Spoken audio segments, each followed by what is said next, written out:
Welcome to our latest troubleshooting video. My name's Charisse, and in this video I'm going to run through some simple steps that you can take right now to try and fix your washing machine.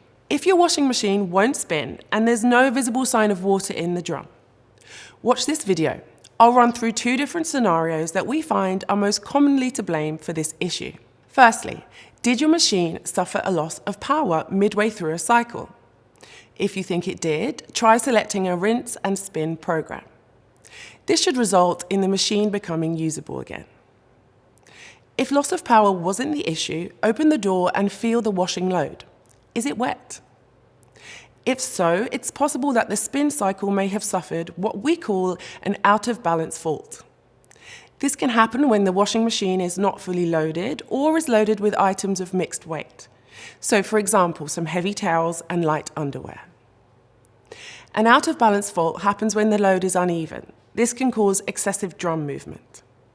To protect the machine from potential damage, it will shut itself down and display the fault. If you suspect you may have an out-of-balance fault, unload the washing and refill with additional items. Make sure you have a full load.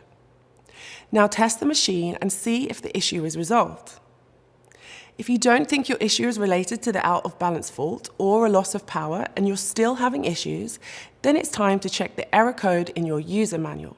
Within the manual, there may be some guidance on steps you can immediately take to resolve the issue.